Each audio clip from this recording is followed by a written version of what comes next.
levar dele. Tendo sustento e com que nos vestir, estejamos contentes, mas os que querem ficar ricos caem em tentação, em armadilhas e em muitos desejos insensatos e nocivos que levam as pessoas a se afundar na ruína e na perdição.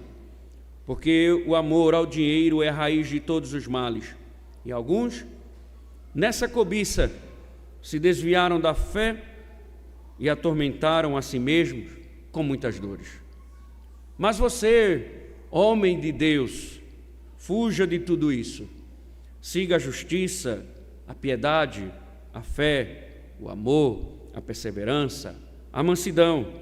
Combata o bom combate da fé. Tome posse da vida eterna, para a qual você também foi chamado e da qual fez a boa confissão diante de muitas testemunhas. Diante de Deus, que preserva a vida de todas as coisas, e diante de Cristo Jesus, que na presença de Pôncio Pilatos fez a boa confissão, eu exorto você a guardar este mandamento imaculado, irrepreensível, até a manifestação de nosso Senhor Jesus Cristo, o qual, no tempo certo, há de ser revelada pelo bendito e único soberano, o Rei dos reis e Senhor dos senhores, o único que possui imortalidade, que habita em luz inacessível, a que ninguém jamais viu, nem é capaz de ver. A Ele honra e poder eterno. Amém.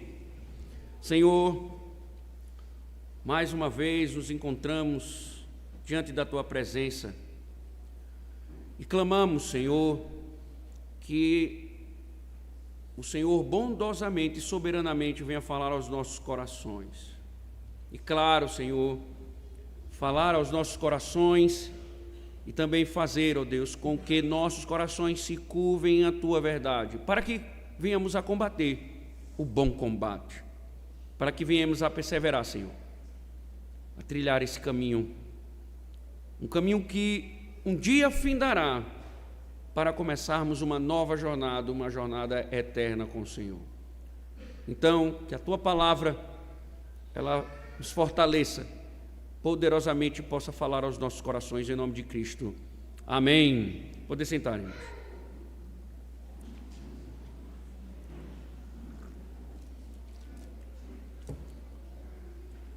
Nós temos visto nestes últimos trechos da Epístola de Paulo uma série de advertências, contra os falsos mestres.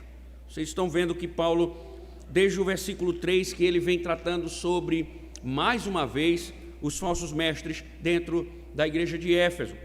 Se não bastasse o espírito de apostasia que Paulo já havia tratado no capítulo 4, ele já havia pontuado que o espírito de apostasia dominava, controlava, conduzia esses homens, neles residia.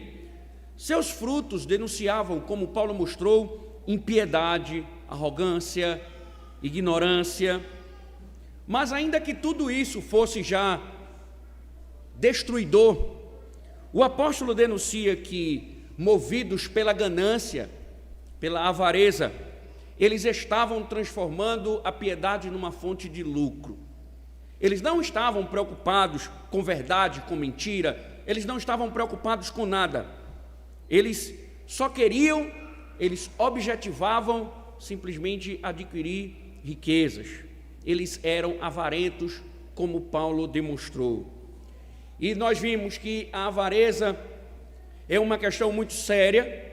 Paulo reserva um tempo da sua escrita para tratar sobre o tema, mostrando a seriedade do assunto. Não só isso, porque da perspectiva divina, esse é de fato um assunto sério. Tanto é que Deus reservou nos seus mandamentos um mandamento para tratar sobre a cobiça. E Paulo tratou desse pecado, mostrando, revelando um antídoto: contentamento. Quer fugir da avareza? Paulo diz: viva contente com a providência divina. Viva contente com aquilo que Deus lhe concede. E assim você será protegido da avareza. estar contente diante de Deus, sara, controla, limita, muitas vezes nossos desejos desordenados, pacifica a guerra que se trava em nossos corações, nos trazendo conforto diante da simplicidade da existência. Sintam-se contentes com o que vocês comem, o que vocês bebem, o que vocês vestem, porque a maior riqueza que nós temos, Paulo deixa claro, ela está reservada numa mansão celeste. E é nessa perspectiva que, quando Paulo orienta Timóteo e também a igreja, é nessa perspectiva que tanto a igreja como Timóteo deveriam viver.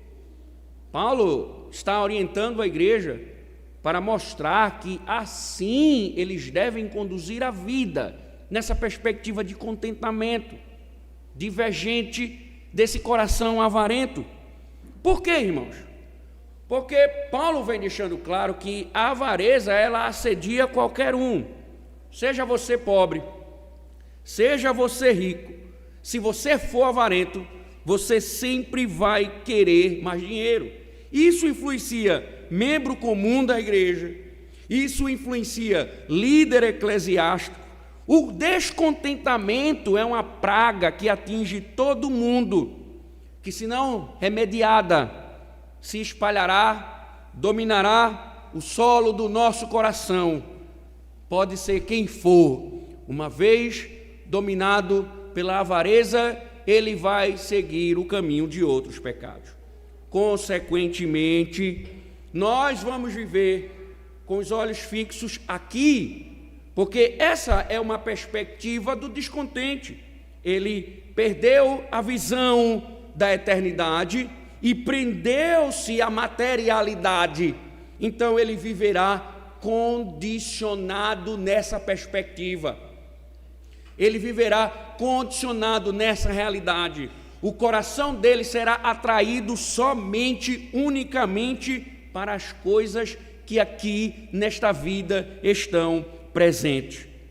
E Timóteo, como pastor, um jovem pastor, ele deveria caminhar longe dessa influência negativa dos falsos mestres, pois Paulo vai lembrar Timóteo: Timóteo, existe um destino muito maior, existe algo muito maior que você não pode esquecer. Então, esse texto que nós lemos, em tom de despedida, Paulo dirige um apelo direto ao próprio Timóteo, para que o jovem pastor seja orientado em sua conduta numa perspectiva divina.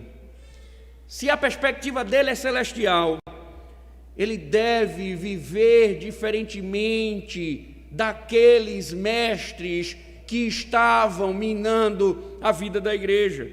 Assim, Paulo vai listar uma série de princípios que conduzirão o jovem no caminho certo, livrando, irmãos, não somente do pecado da avareza, mas também de tantos outros pecados dos mestres do engano. Logo, o texto de hoje, ele exorta Timóteo, diante de tudo que ele tem ouvido, diante de todas as orientações, diante de todas as exortações, diante de tantos imperativos, Paulo está nesse trecho, exortando Timóteo a viver o Evangelho e se manter firme até o dia de Cristo. Claro, irmãos, mais uma vez, os princípios aqui apresentados, eles não somente falaram a Timóteo, falaram à igreja de Éfeso, mas nos fala perfeitamente. Então, ouçamos o que o Espírito diz às igrejas através do apóstolo Paulo na sua exortação a Timóteo, para que ele viva o Evangelho e siga firme até a volta de Cristo. Curiosamente, irmãos, veja que Paulo começa sua exortação da seguinte forma, observe: mas você, homem de Deus, fuja de tudo isso, siga a justiça, a piedade, a fé, o amor, a perseverança, a mansidão. Note que o apóstolo não o chama pelo nome, mas ele começa empregando o título de homem de Deus. Isso não é algo estranho nas Escrituras. Esse título não é estranho nas narrativas bíblicas. No Antigo Testamento, por exemplo, os líderes de Israel, eles eram tratados dessa forma. Por exemplo, Moisés é chamado de homem de Deus. O Samuel também é chamado, Davi, Elias, Eliseu. São pequenos exemplos de homens que eram conhecidos por serem homens de Deus. Então Paulo, ele não insere esse título por acaso. Esse título não cai de paraquedas dentro da estrutura do texto. Não é por acaso que Timóteo assim está sendo chamado. John Stott comenta que, como homem de Deus, Timóteo ele está sendo, ao ser chamado por Paulo de homem de Deus, Timóteo está sendo propositadamente contrastado com os falsos mestres que, sendo orgulhosos, briguentos e cheios de cobiça, são homens do mundo do que de Deus. John Kelly também comenta o texto e diz que o título homem de Deus conota o serviço a Deus, alguém que serve a Deus, que representa a Deus, que fala em seu nome e é admiravelmente apropriado a alguém que é um pastor. Do mesmo jeito, Matthew Henry, o puritano, afirma que os ministros são homens de Deus e devem conduzir de acordo com todas as verdades do Senhor. Eles são homens para Deus, devotados à sua honra, mas imediatamente. Então, irmãos, quando Paulo o chama dessa forma, tem a intenção de distingui-lo dos falsos mestres, os falsos mestres que estavam atuando no seio da igreja. Por isso, Paulo começa a chamar a atenção para que Timóteo ele vivesse de forma contrária. Observe que Paulo diz: mas você é homem de Deus, fuja. Observe, fuja, ou seja, resista, não siga o caminho deles, a impiedade deles. Um homem de Deus, ele não pode seguir a rota, o caminho dos falsos mestres. Ele deve, Paulo está dizendo, fugir destas coisas. Não copie isso, não siga isso. Eles não são modelos. Não entre no caminho da impiedade deles. Vá por outro caminho. Isto, lógico, em contexto direto. Paulo acabara de falar sobre o amor ao dinheiro, mas também nós devemos entender que não só o amor ao dinheiro, os males que provêm do amor ao dinheiro, mas, sem dúvida, todo o caminho falso e desastroso que os falsos mestres encorajam. Vocês devem recordar que Paulo, quando trata sobre os falsos mestres, Paulo fala sobre as conversas, o discurso, o conteúdo, e Paulo disse: fuja dessas conversas de velhas caducas, não siga esses caminhos, não siga essas discussões. Ou seja, Timóteo, ele não deve copiar o modelo, não deve seguir o modelo desses falsos mestres presentes na igreja de Éfeso. Por outro lado, irmãos, observe, se você tem acompanhado nossa doutrina, caso contrário, se você não tem vindo nas terças-feiras, lembre-se da escola bíblica dominical, uma unha cravada, uma coisa ou outra. Se você está vindo, você deve lembrar que na última terça nós falamos sobre um princípio importante do caráter piedoso. O desenvolvimento do caráter piedoso implica, ao mesmo tempo, o despojar e o revestir de traços de caráter. Paulo, por exemplo, tratou sobre isso na epístola dele à igreja de Éfeso, sobre esse princípio. Eu quero que você rapidamente abra na igreja de Éfeso. Fica no Novo Testamento, tá? Volte só um pouquinho.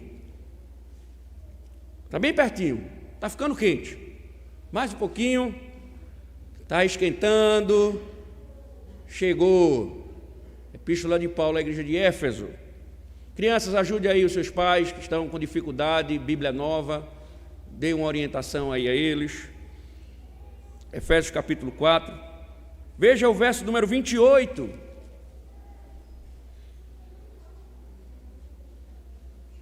Verso 28.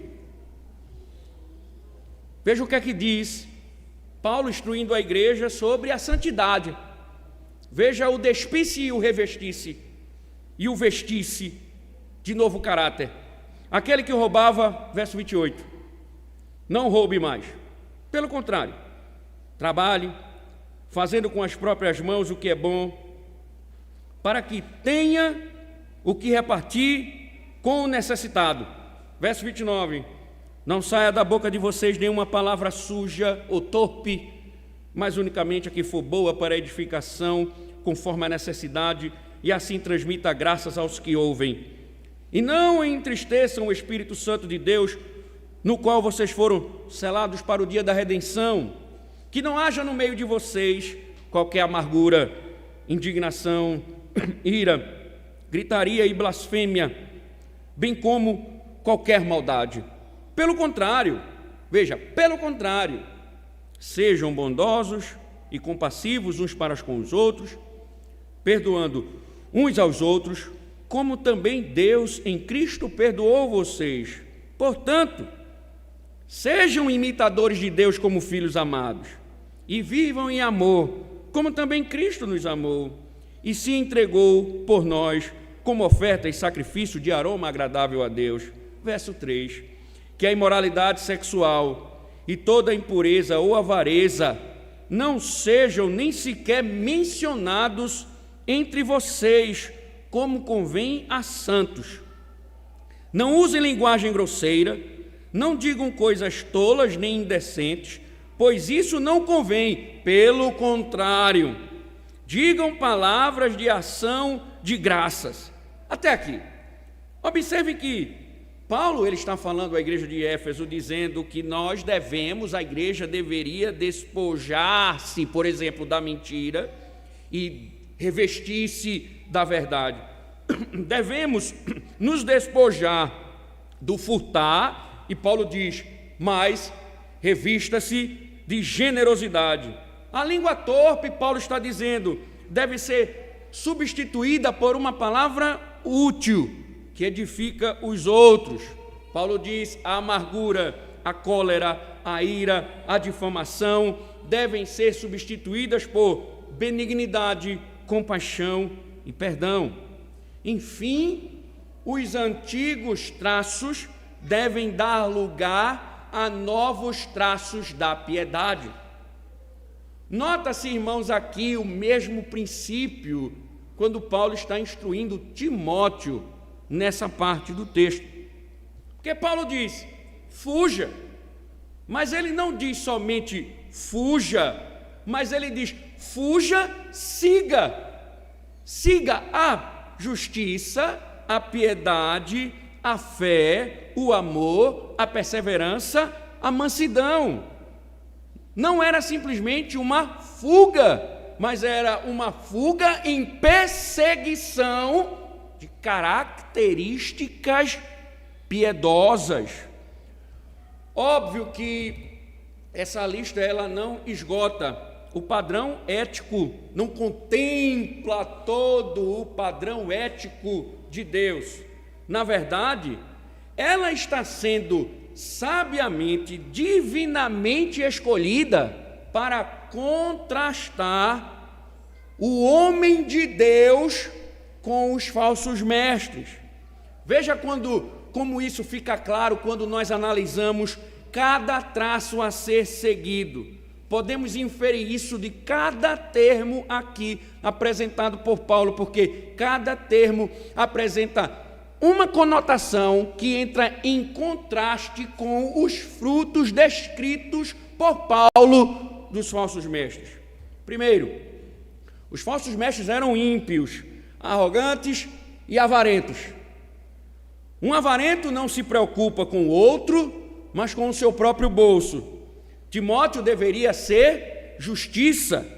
Palavra essa que aponta para uma conduta que é totalmente certa, totalmente correta, justa e denota um relacionamento correto com todos. Significa que Timóteo deveria agir honestamente, cumprir com a responsabilidade dele, com a igreja, com o trabalho, enfim, em toda parte ele deveria demonstrar integridade. Em segundo lugar, Paulo diz: siga a piedade. Os falsos mestres eram ímpios, e isso implica dizer uma pessoa ímpia é alguém que está vivendo em desconformidade com a verdade. Ao contrário do ímpio, ao contrário dos falsos mestres, Timóteo deveria ser piedoso, alguém devoto, dedicado de coração ao Senhor. Isto é, juntando esses dois termos, o que Paulo está dizendo é: ele não deveria ter uma conduta correta somente diante dos homens, ele deveria também ter uma atitude correta, uma vida que agrada a Deus. Agora, imaginem os falsos mestres pregando o erro, brigando, caluniando, dividindo a igreja em pedaços. Paulo contrasta isso com uma postura de fé, amor, perseverança e mansidão. Ao contrário dos falsos mestres, que tinham os seus falsos ensinos, Timóteo deveria ser um defensor da fé. Lembre-se de exposições anteriores que nós falamos que esse termo, ele é sinônimo de doutrina. Timóteo deveria ser um defensor da doutrina, ele deveria seguir a verdade, ele deveria pregar a verdade, amar a verdade. Paulo também diz: siga o amor, isto é, o amor é aquilo que nos leva a se doar ao próximo, objetivando o bem dele. Então, defender a verdade não com o objetivo de lucrar, de explorar os outros. Ele deveria edificar os outros, independente dos recursos financeiros. Perseverante, claro, tem a ver com a paciência em circunstâncias difíceis. O pastoreamento, defender a verdade, viver a piedade, num contexto de corrupção, de declínio moral dos falsos mestres, dos falsos ensinos, Paulo diz: persevere. Por quê? Porque os falsos mestres já abandonaram a fé, como ele disse, por exemplo, seguindo a riqueza. Paulo diz: seja manso. A mansidão aqui é: seja paciente com as dificuldades. Observe, em resumo, um homem de Deus segue firme, mesmo diante de situações e pessoas difíceis. Então, juntando todo, o que Paulo está dizendo é: fuja deles. Agora, Timóteo, viva diferente deles. Não siga os passos deles. Lembro que quando aqui cheguei, fui orientado a imitar o modelo de certo pastor dessa cidade.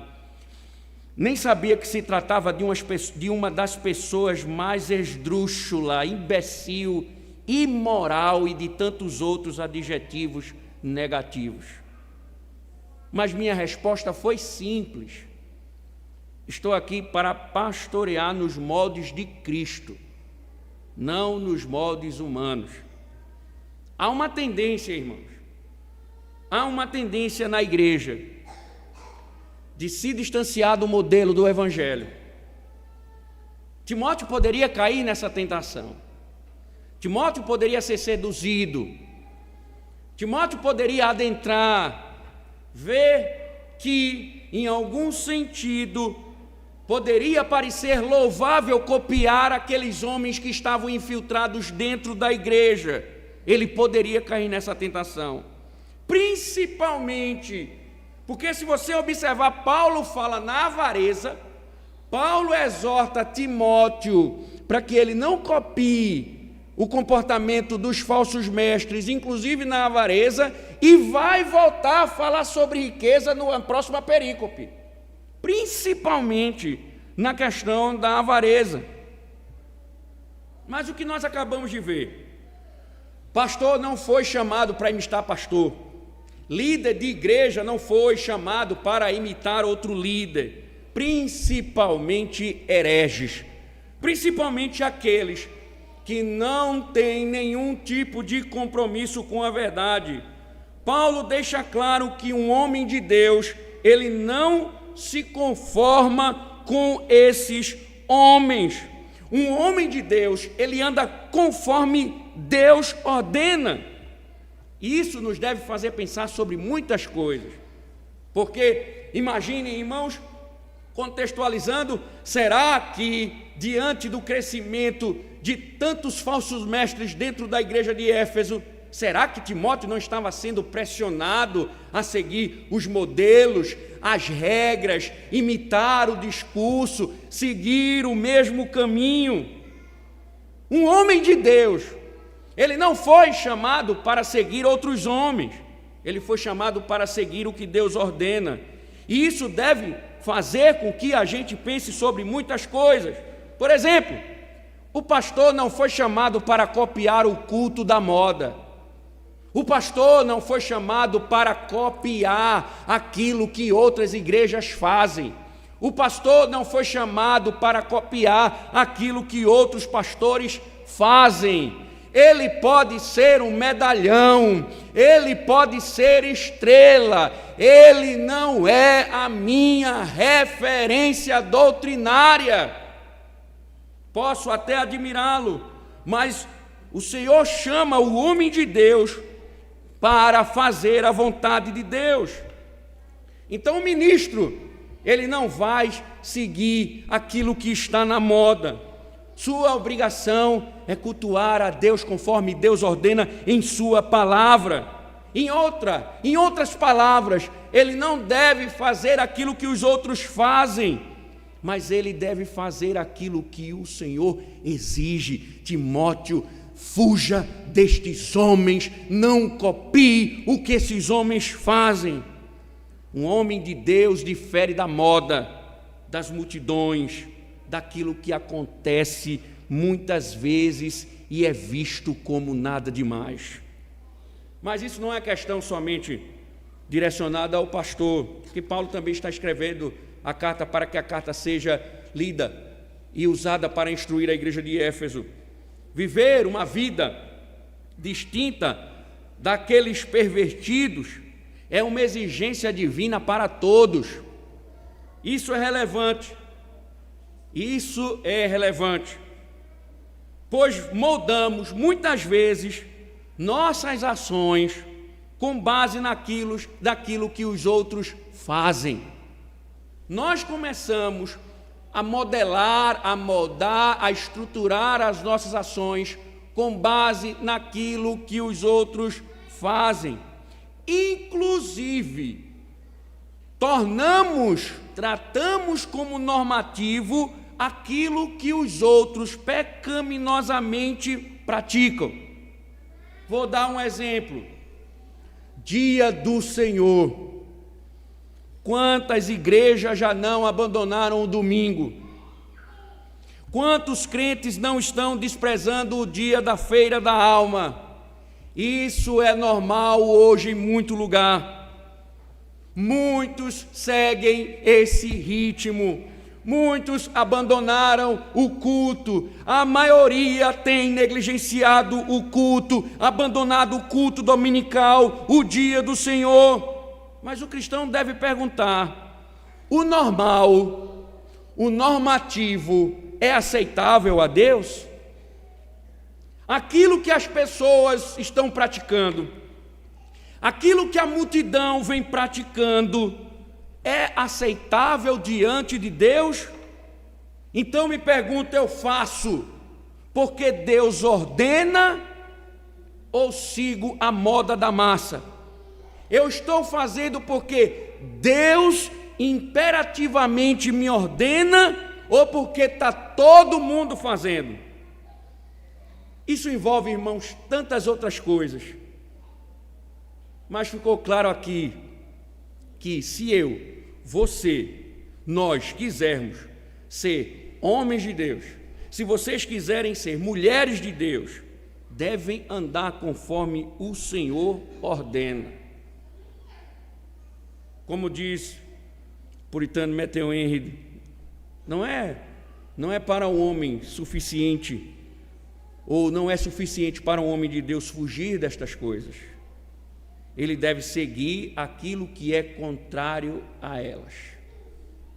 Ele deve seguir aquilo que é contrário a elas. Mas isso, irmãos, não é uma tarefa fácil. Não é uma tarefa fácil.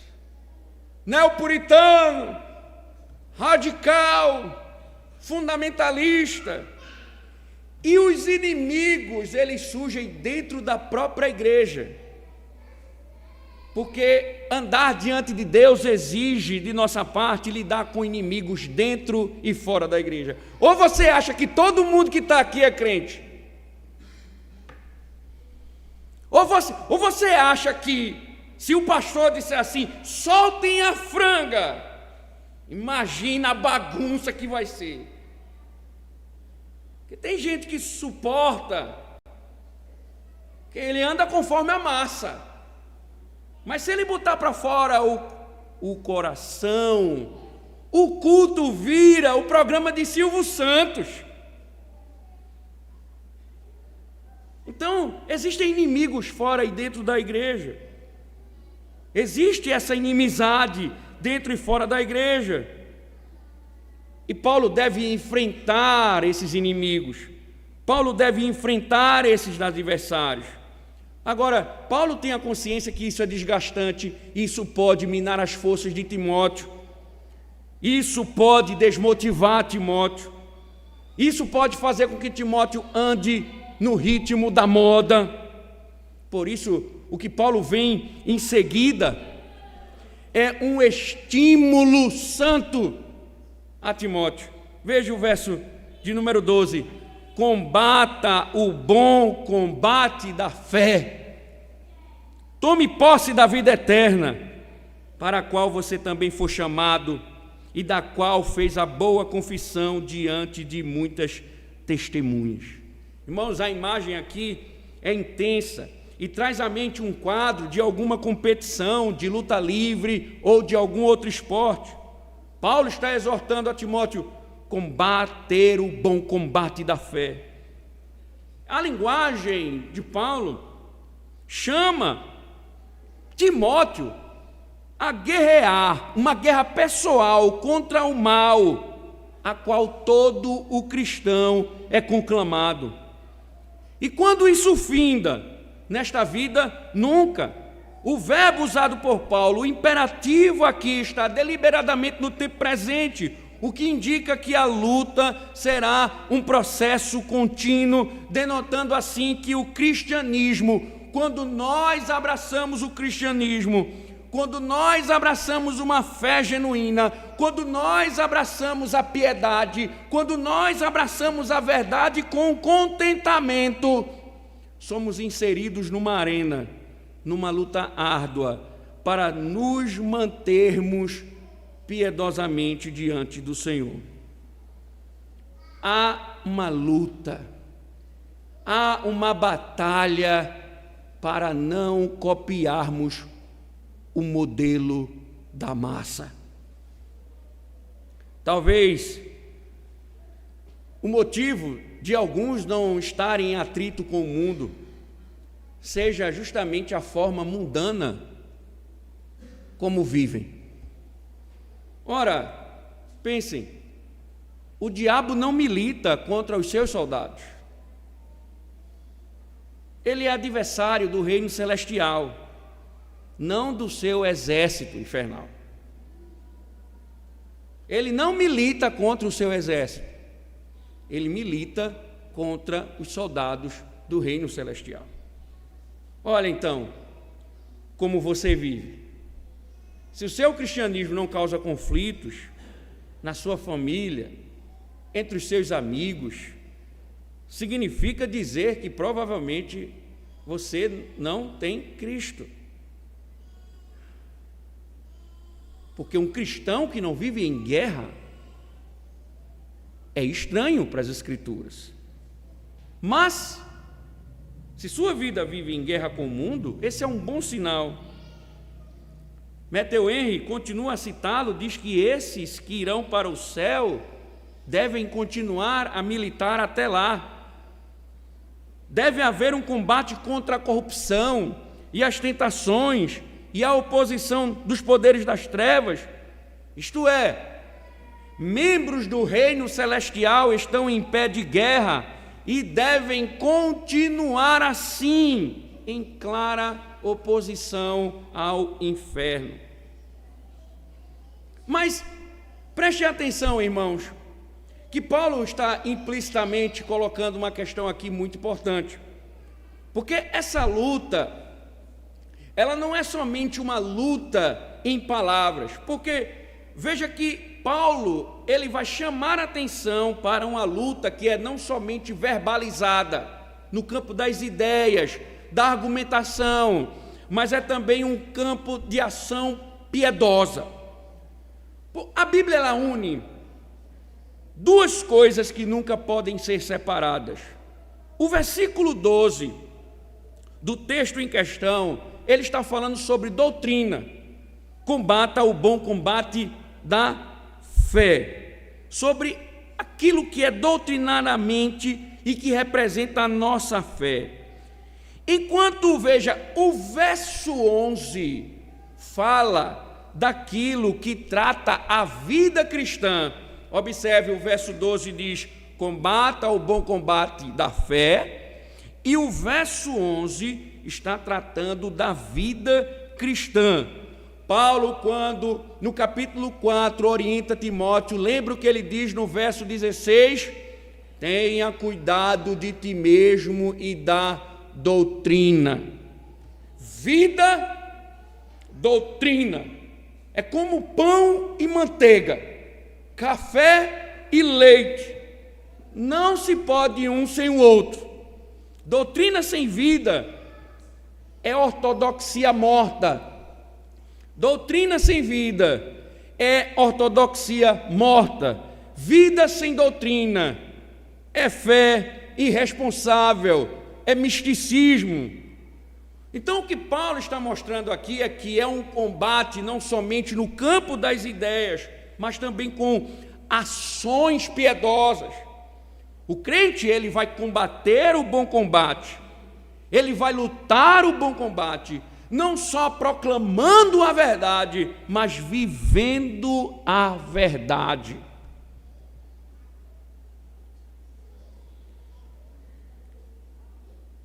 Viver como o Senhor ordena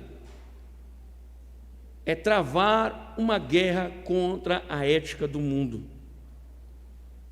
Paulo está chamando Timóteo a viver, a combater a fé, a viver contrário aos falsos mestres, a combater os falsos mestres, o falso ensino.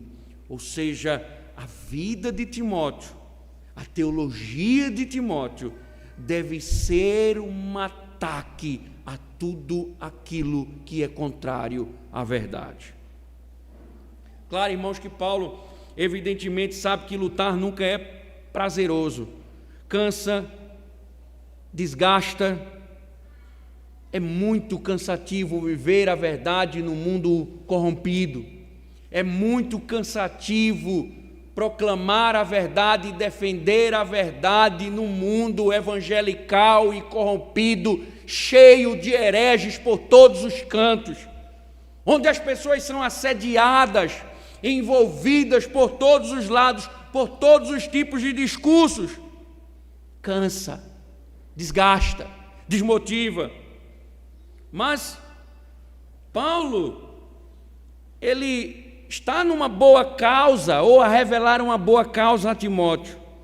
E o cristão, ele tem uma boa causa para continuar o bom combate, a honra e a glória de Deus reveladas na verdade de Jesus Cristo.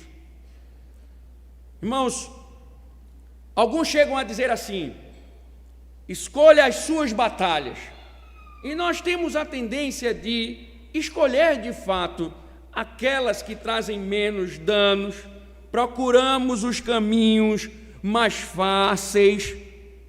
Mas, quando nós olhamos aqui, Paulo não dá esse conselho a Timóteo. Paulo não diz: procure o caminho mais fácil, abandone a igreja, rompa os laços pastorais com a igreja, vou reunir o presbitério em Jerusalém e vou designar você para uma outra igreja, vou designar você para uma outra região. Primeiro, Paulo está dizendo: as linhas estão traçadas, Timóteo, combata o bom combate. Nós temos que militar contra aquilo que é maligno, seja na proclamação da verdade e também vivendo a verdade. Mas veja que Paulo dá um conforto a Timóteo interessantíssimo. Se a linha já está traçada, o destino também. Porque imediatamente Paulo passa a visualizar não mais a luta, mas ele passa a visualizar o final da luta. Paulo diz: toma posse da vida eterna para a qual também foste chamado. Paulo não está somente chamando Timóteo para a batalha, exortando Timóteo a batalhar, mas também está visualizando o final desta batalha. Toma posse da vida eterna. Irmãos, nós sabemos bem que Timóteo recebeu a promessa de vida eterna gratuitamente quando creu em Cristo pela fé. E a Bíblia diz que todo cristão recebe esse favor quando encontra Cristo pela fé.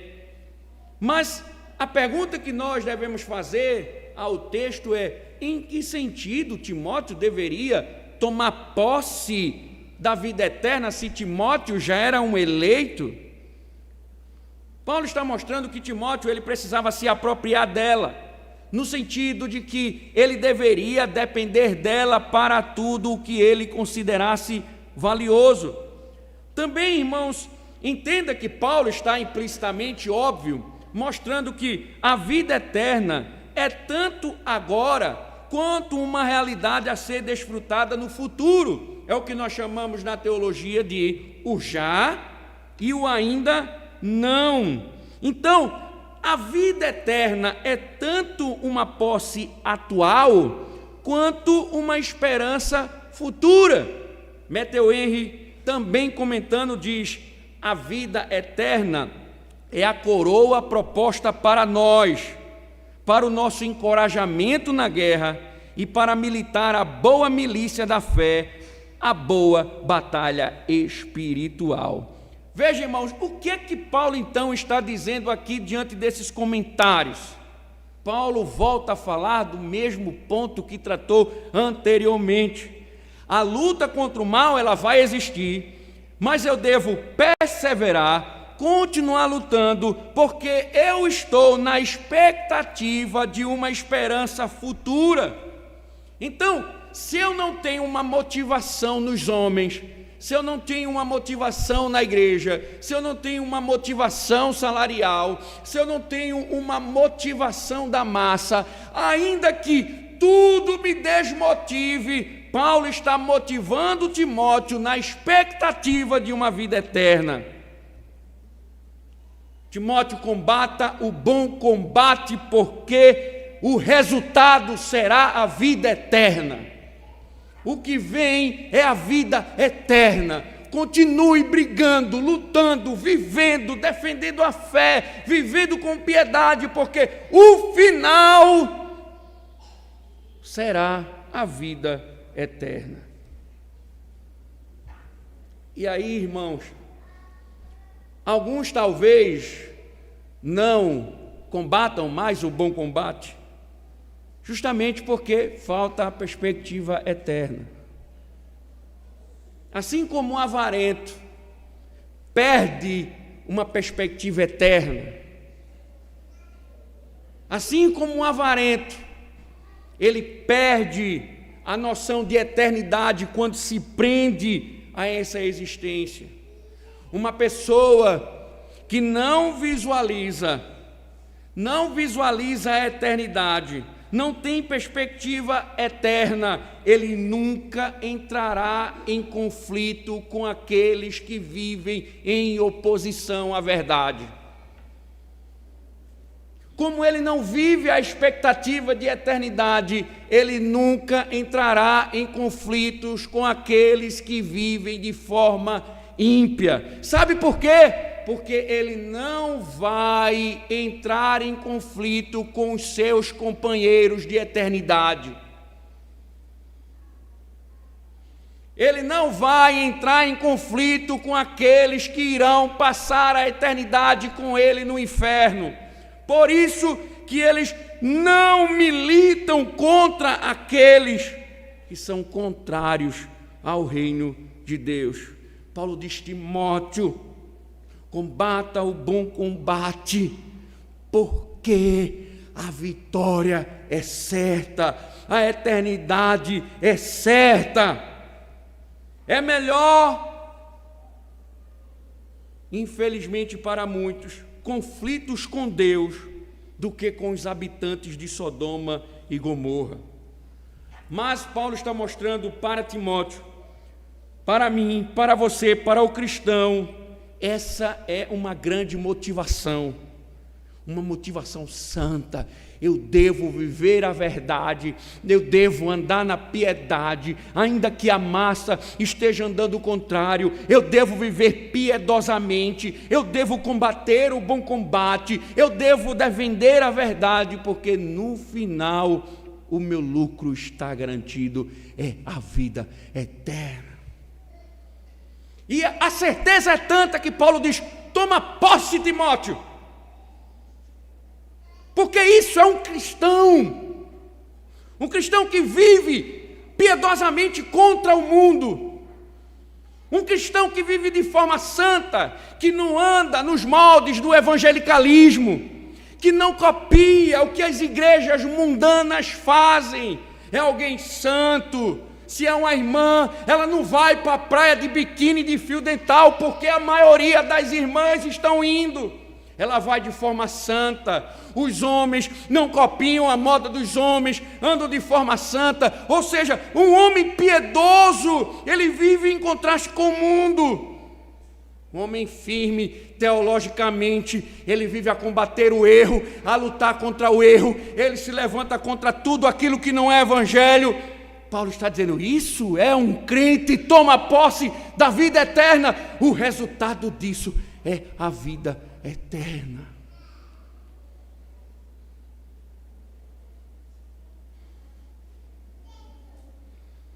Essa é uma grande motivação.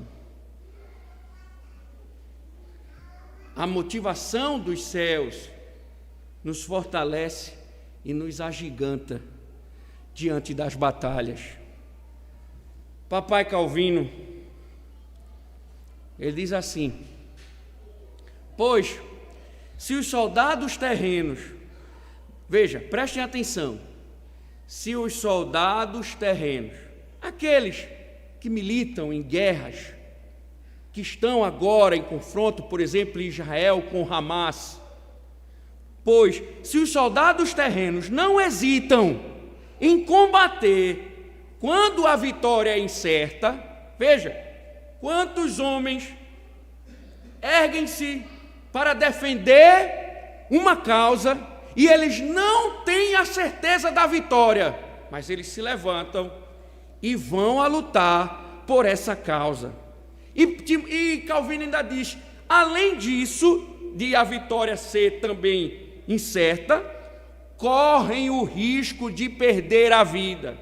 Além da vitória ser incerta, a vida deles pode ser ceifada a qualquer momento em campo de batalha.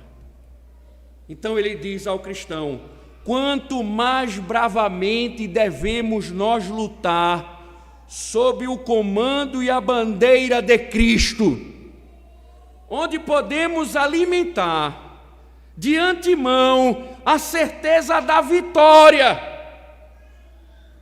especialmente quando sabemos que há um galardão à nossa espera, o qual está muito acima dos galardões geralmente conferidos pelos comandantes a seus homens. Quantas honras, homens que voltam de suas batalhas, quantas honras, quantos discursos, quantas placas. Calvino diz: a nossa glória é tão eterna que nenhuma glória, nenhuma honra humana se compara à honra da vida eterna. Ele diz: uma gloriosa imortalidade e a bem-aventurança celestial. Então ele complementa: seria indigno se, com uma esperança dessa natureza diante de nós, ainda esmorecêssemos ou caíssemos pela exaustão. E é isso, precisamente, que o apóstolo continua dizendo. Existe uma recompensa, uma vitória certa. Toma posse da vida eterna. Mas veja que Paulo está dando uma injeção, não dessas que enche o peito do cara, mas é uma injeção de motivação. Veja que Paulo complementa no verso de número 12, porque ele diz assim: toma posse da vida eterna, para a qual você também foi chamado e da qual fez a boa confissão diante de muitas testemunhas. Veja, Paulo está dizendo: você declarou publicamente sua fé em Cristo. Paulo chama a confissão pública de Timóteo. Paulo apelou aqui de forma santa ao senso de honra de Timóteo. Ele está dizendo: Timóteo, você tem a vida eterna, se aproprie da vida eterna e não se esqueça, você fez uma confissão pública e você deve cumprir isso, segui-lo até a morte. O que Paulo está dizendo é que o que se espera de Timóteo, o que se espera de mim, de você, é que nós não decepcionemos o Senhor. Nós, quando fomos convertidos, nós nos alistamos nesse exército para viver piedosamente e para defender a verdade. Então Paulo está enquadrando Timóteo novamente, dizendo: lembre-se do seu juramento. Não decepcione o Senhor que lhe salvou. Irmãos, veja, toma posse da vida eterna, lembre-se do seu juramento. Poderíamos encerrar o sermão e estarmos satisfeitos com a argumentação de Paulo, mas Paulo dá a ele uma incumbência ainda mais solene. Veja o verso 13 e 14. Diante de Deus, que preserva a vida de todas as coisas, e diante de Cristo Jesus, que na presença de Pôncio Pilatos fez a boa confissão, eu exorto você a guardar este mandamento imaculado, irrepreensível, até a manifestação de nosso Senhor Jesus Cristo. Veja, irmãos, até aqui esses dois versos para nós entendermos que Paulo está exortando Timóteo. É uma ordem, Timóteo, que eu estou lhe dando. Eu estou lhe ordenando isso, Timóteo. Eu estou lhe entregando uma mensagem autoritativa. E aí, irmãos, ele apresenta duas razões porque Timóteo deveria corresponder ao que ele estava dizendo. Por que ele deveria tomar posse da vida eterna? Por que ele deveria considerar o seu testemunho diante dos outros? Paulo diz, primeiro, não deve temer por sua vida, porque a ordem é dada e recebida na presença de Deus, que é o doador e preservador da vida, o Deus que gera a vida. Veja, diante de Deus que preserva a vida. Segundo, Paulo diz, deve lembrar do que Cristo Jesus fez quando estava testificando perante um inimigo de verdade, perante Pôncio Pilatos. Ele estava firme e dando testemunho dele com palavra e ato. Fez assim uma bela confissão, demonstrando por si só, como diz Hebreus, que ele era a testemunha fiel. Primeiro, Deus é o Deus da vida, e segundo, veja o testemunho de Cristo diante de um processo de julgamento que iria lhe levar à condenação. Daí que Timóteo guarde, Paulo está dizendo, isto é, vigie, proteja, preserve sua comissão.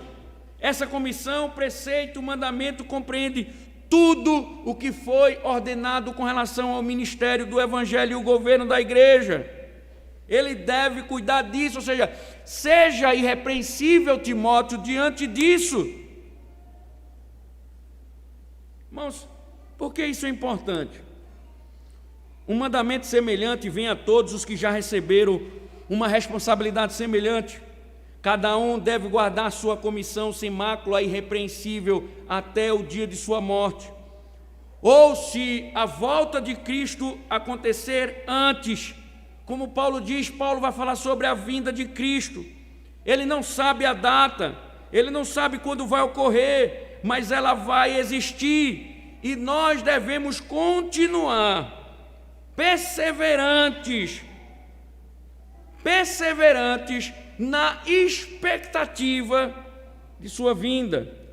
Observe, irmãos, que Paulo, ele usa esses termos para mostrar até a manifestação de nosso Senhor Jesus Cristo.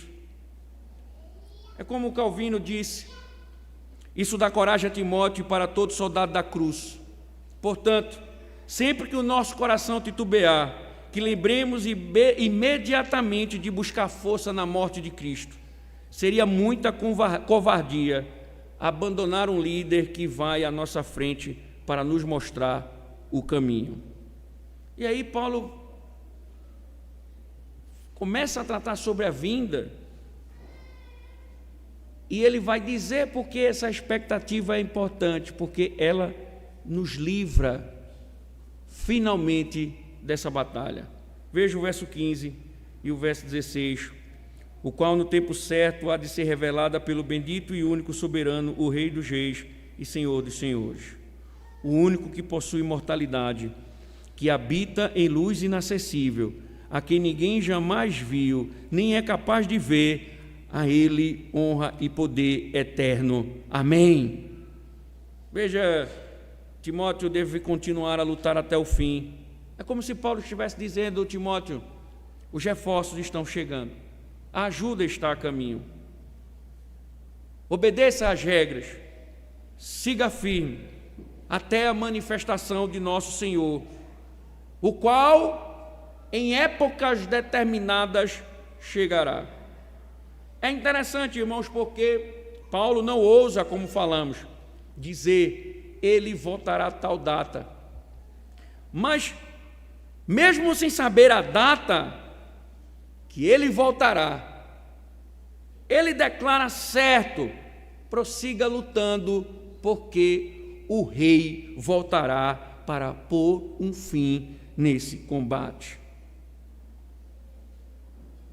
Calvino diz, pois se soldados terrenos não hesitam em lutar diante de resultado incerto e risco de morte, quanto mais corajosamente devemos lutar sob a orientação e o estandarte de Cristo, em quem temos a certeza antecipada da vitória. A volta de Cristo é a certeza dessa vitória. Por isso que ele encerra o seu argumento com um breve cântico de vitória. Bendito é o único soberano, o Rei dos reis e Senhor dos senhores, o único que possui imortalidade, que habita em luz inacessível, a quem homem algum jamais viu, nem é capaz de ver, a ele honra e poder eterno. A doxologia final de Paulo exalta a transcendência divina. Pense comigo, Deus é imortal. Qual ser é imortal? Todos aqueles que são imortais por comunicação. Deus é imortal porque é a essência de sua natureza. Deus é invisível, diz Paulo. Ele habita em luz inacessível. Nenhum homem viu, nem jamais vai ver. O brilho de Deus é ofuscante, porque emana a sua glória. No entanto, apesar dele tanto brilhar em sua glória, Paulo diz, ele é invisível. Deus deve ser louvado pela sua invisibilidade de essência.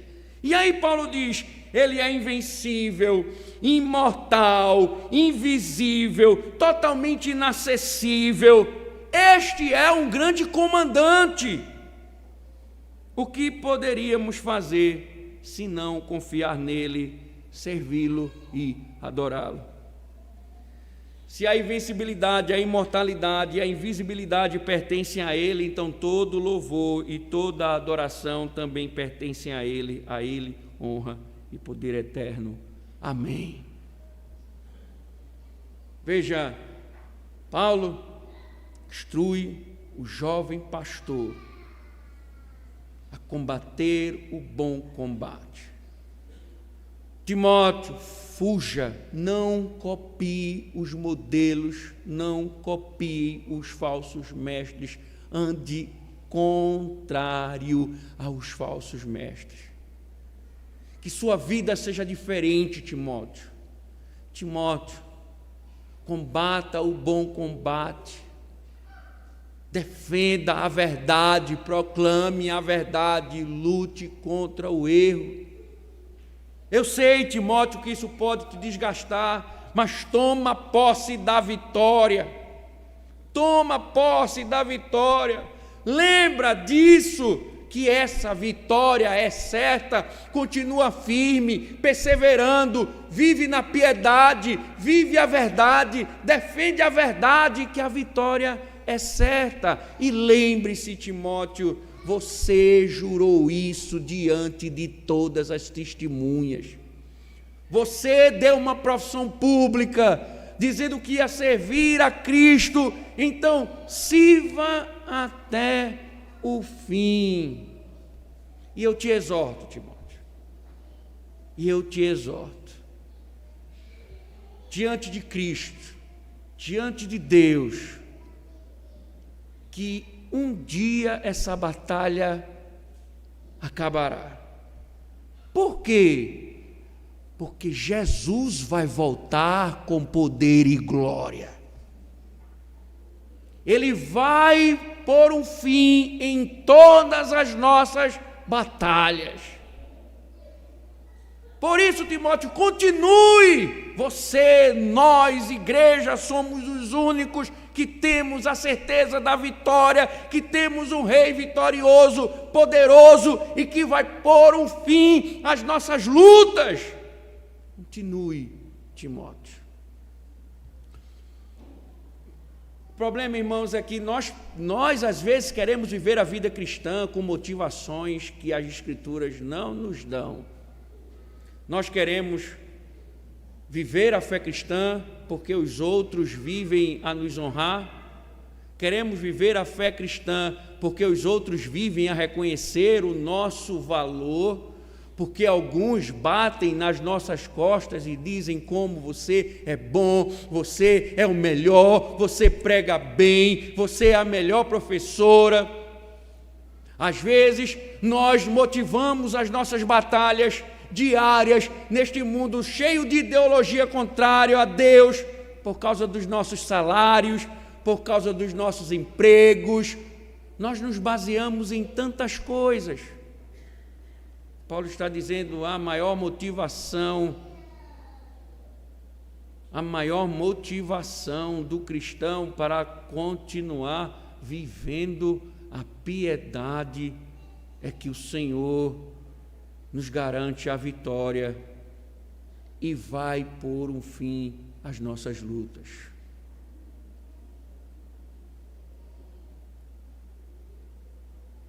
É difícil, porque o mundo muitas vezes nos sufoca a vivermos um modelo. Entendam, irmãos, a coisa mais difícil hoje é viver a verdade e defender a verdade, porque o mundo está corrompido e a igreja evangélica também. Se você quiser ser santo nesse mundo, você vai entrar em confronto até com aqueles que dizem ser irmãos. Se você quiser defender a verdade, você vai entrar em conflito com aqueles que dizem ser irmãos. Porque o nosso mundo abandonou uma ética cristã e abandonou a verdade. E isso muitas vezes nos sufoca. Isso muitas vezes nos impulsiona a querer andar no ritmo da massa. Paulo está dizendo a Timóteo: continue combatendo o bom combate e tome posse da vitória, porque a vitória é certa. Isso nos faz pensar, irmãos, a viver o Evangelho e se manter firmes até o dia de Cristo. Timóteo ouviu de Paulo: viva o Evangelho e persevere até o dia de Cristo.